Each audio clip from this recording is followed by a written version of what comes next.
پوری دنیا میں ایک ہلچل مچ جاتی ہے، پوری دنیا میں مسجدیں بھر جاتی ہیں، لوگ سحری اور افطاری کے انتظامات شروع کر دیتے ہیں۔ اور اللہ نے جو کتاب اپنے حبیب صلی اللہ علیہ وسلم پر نازل فرمائی اور یہ بتایا کہ یہ آخری کتاب ہے اور اس کی حفاظت میں خود کروں گا، تو اس کی حفاظت کرنے کے جو اللہ نے انتظامات کیے، ان انتظامات میں سے ایک انتظام تراویح کی نماز تھی۔ یہ وہ نماز ہے جو دوسرے مذاہب میں، آسمانی مذہبوں میں ہمیں نہیں ملتی، یہ وہ نماز ہے۔ اگر یہ تراویح کی نماز یہودیوں کے پاس ہوتی تو ان سے تورات ضائع بولیں نہ ہوتی، تورات ضائع نہیں۔ جب موسیٰ علیہ السلام پہ تورات نازل ہوئی تھی، اسی وقت لوگ نماز میں اس کی تلاوت شروع کر دیتے اور پوری کتاب ختم کرتے جیسے ہم کرتے ہیں۔ تو اتنے لاکھوں اس کے حافظ پیدا ہو جاتے اور پڑھتے پڑھتے پڑھتے پڑھتے وہ آج اسی طرح ہوتی جیسے حضرت موسیٰ پر نازل ہوئی تھی۔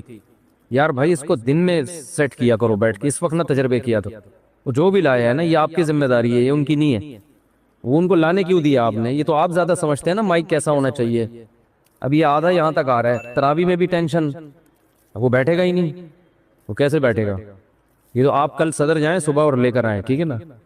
پورا رمضان ابھی یہی ٹینشن، وہ نہیں، وہ پھر مجھے وہ یاد آتے ہیں کہ محرم میں لال کپڑا لگا دیا تھا نا، تو اس پر غصہ ہو رہے تھے، پھر مائک اٹھا کے پھینکا تھا انہوں نے۔ ویسا نہ مجھے بھی ایسی کوئی ٹینشن ہو جائے رمضان کے شروع میں ہی۔ تو اگر موسیٰ علیہ السلام کو تراویح ملتی رمضان کی تو آج تورات ہمارے پاس اصل شکل میں موجود ہوتی۔ اگر عیسیٰ علیہ السلام کو یہ تراویح کی نماز ملتی تو آج انجیل اصل شکل میں موجود ہوتی۔ انجیل کے اتنے حافظ، موٹیویشن ملتی ہے نا۔ والدین جب اپنے بچوں کو دیکھتے ہیں کہ ہمارا بچہ نماز میں امامت کر رہا ہے اور الحمد سے لے کے والناس تک پورا قرآن سناتا ہے تو ان کا ظرف بڑا ہو جاتا ہے، دل بڑا ہو جاتا ہے۔ دوسرے والدین بھی سوچتے ہیں کہ ہم نے بھی اپنے بچوں کو حفظ کرانے، اس سے موٹیویشن ملتی ہے۔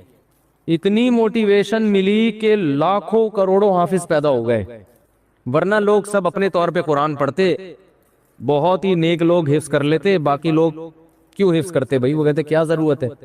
مجھے اپنا بچپن یاد ہے، میں جب حافظوں کو تراویح میں پورا قرآن پڑھتے ہوئے دیکھتا تھا نماز میں، میرا بہت دل چاہتا تھا کہ کاش اللہ مجھے بھی یہ صلاحیت دے کہ میں بھی الحمد سے لے کے والناس تک مصلی پہ کھڑا ہو کر پورا قرآن پڑھوں۔ ایک دل میں جذبہ پہ ہر سال جذبہ پیدا ہوتا تھا۔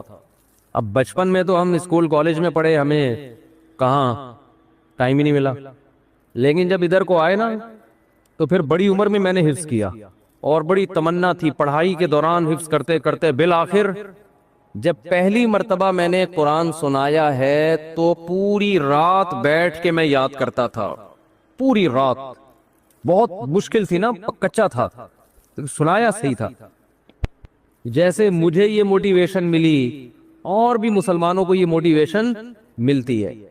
تو پچھلی کتابیں جو تھی، چونکہ ان شریعتوں کو اللہ نے ختم کرنا تھا، اللہ کو پتا تھا کہ یہ ایک خاص وقت کے لوگوں کے لیے، زمانہ چینج ہوگا تو اس حساب سے اللہ کا جو آسمانی مذہب ہے اس کے احکام بھی آہستہ آہستہ چینج ہوں گے زمانے کے لحاظ سے۔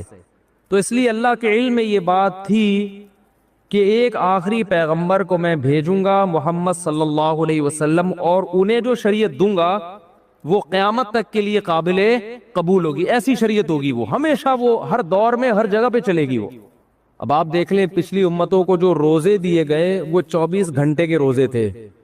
آج اگر ہمیں 24 گھنٹے کے روزے مل جاتے، پہلے ہی مارکیٹ سے روزے دار شارٹ ہوتے جا رہے ہیں اور مارکیٹ سے شارٹ، اور بہت سے لوگ جو گرمیوں میں 24 گھنٹے کے روزے رکھتے وہ 26ویں روزے پہ آ کے دنیا سے ہی شارٹ ہو جاتے، کیونکہ پہلے جیسی قوتیں نہیں ہیں۔ گرمیوں کے روزے کہاں 24 گھنٹے رکھ سکتا ہے آدمی؟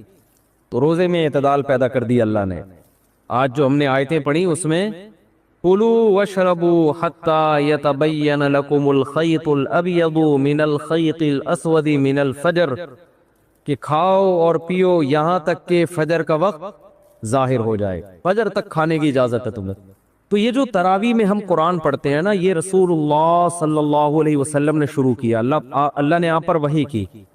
ایک رات آپ صلی اللہ علیہ وسلم نکلے گھر سے، نبی صلی اللہ علیہ وسلم تہجد اپنے گھر پہ پڑھا کرتے تھے، مسجد میں جا کے نہیں پڑھتے تھے، حالانکہ گھر اور مسجد ساتھ ساتھ ملے ہوئے تھے، لیکن آپ صلی اللہ علیہ وسلم مسجد میں تشریف لے گئے۔ صحابہ کو اندازہ ہوا کہ جب نبی مسجد میں آ رہے ہیں، اس کا مطلب سب کو دعوت دی جا رہی ہے کہ جماعت سے نماز ہوگی، یہ اس کی سائن اور اس کی علامت تھی، کیونکہ نوافل آپ صلی اللہ علیہ وسلم گھر میں اکیلے پڑھا کرتے تھے، اور تہجد میں کبھی کبھار 2-4 صحابہ ساتھ ہو گئے، زیادہ تعداد آپ کے ساتھ تہجد میں شریک نہیں ہوتی۔ اسی وجہ سے فقہاء نے لکھا ہے کہ نفل نمازوں میں 3-4 سے زیادہ افراد کی جماعت یہ شریعت میں پسندیدہ نہیں ہے۔ یہ اپنی طرف سے آپ نفل کی جماعتیں نہیں کر سکتے بڑی بڑی، کیونکہ نبی نے نہیں کی ہیں۔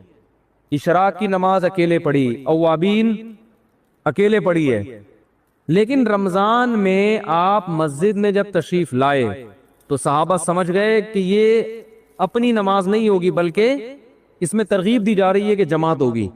صحابہ کی اتنی حرص، اتنے لوگ اکٹھے ہو گئے، 3 دن تک آپ آتے رہے، اتنا مجمع اکٹھا ہو گیا، کیونکہ نبی کے پیچھے کون نماز چھوڑے گا بھائی؟ کیا آپ صلی اللہ علیہ وسلم نے فرمایا مجھے خطرہ ہوا کہ یہ نماز تم پہ فرض نہ ہو جائے، تمہارے شوق کو دیکھتے ہوئے فرض ہو جائے گی تو مشکلات پیدا ہو جائیں گی، لہذا آپ نے ختم کر دی وہ۔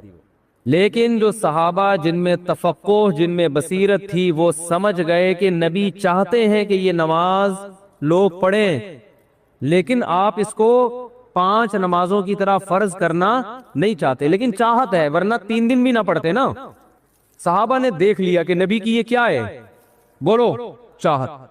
اس لیے نبی صلی اللہ علیہ وسلم کے دنیا سے جانے کے بعد جیسے ہی رمضان کا چاند نظر آتا، صحابہ مسجدوں کا رخ کرتے، حالانکہ تہجد صحابہ گھر میں پڑھا کرتے تھے، مسجدوں میں نہیں پڑھا کرتے، اور تہجد میں بڑی بڑی جماعتیں نہیں ہوتی تھی۔ صحابہ سمجھ گئے کہ یہ نبی کیا چاہتے ہیں، اس نماز کو امت میں رائج کرنا چاہتے۔ اس وقت صحابہ نے اس کو الگ سے کوئی نام نہیں دیا تھا، الگ سے کوئی نام نہیں دیا تھا، بس قیام اللیل رات کی نماز ہے، رمضان میں جماعت سے ہوگی ہے۔ ایسی صحابہ کرام کی حرص تھی اس نماز میں، کیونکہ بدعت نہیں تھی، کیونکہ دیکھ چکے تھے نا، نبی کر چکے ہیں، کہ حضرت ابو بکر کے دور میں سب جماعتوں میں بٹے ہوئے ہوتے تھے۔ سارے صحابہ چونکہ حافظ نہیں تھے، حضرت ابو بکر، عمر، علی، عثمان، چاروں صحابہ رضی اللہ عنہم یہ حافظ تھے، ان کو مسجد میں جماعت سے پڑھنے کی ضرورت بولو نہیں تھی، کیونکہ تراویح کا بڑا مقصد ایک یہ ہے کہ جس کو قرآن یاد نہیں ہے وہ حافظ کے پیچھے قرآن سن کر اپنے قرآن کا دور مکمل کر لے۔ حضرت عمر یہ نماز گھر میں پڑھا کرتے تھے، اور علماء کہتے ہیں کہ جس کو قرآن یاد ہو اس کے لیے خود سے تراویح پڑھانا یہ کسی کے پیچھے پڑھنے سے بہتر ہے۔ سمجھ رہے ہیں کہ نہیں سمجھ رہے ہیں؟ نہیں یاری، میرا خیال ہے بات سمجھنا، ابھی تو آپ کے اچھے بھی سمجھیں گے انشاءاللہ۔ آواز گونج تو نہیں رہی نا؟ گونج رہی ہے، بہت گونج رہی ہے یار، کچھ کرو یار، اللہ کا واسطہ، مجھے سمجھ میں نہیں آ رہی۔ رمضان آتے ہی ٹینشن اسٹارٹ،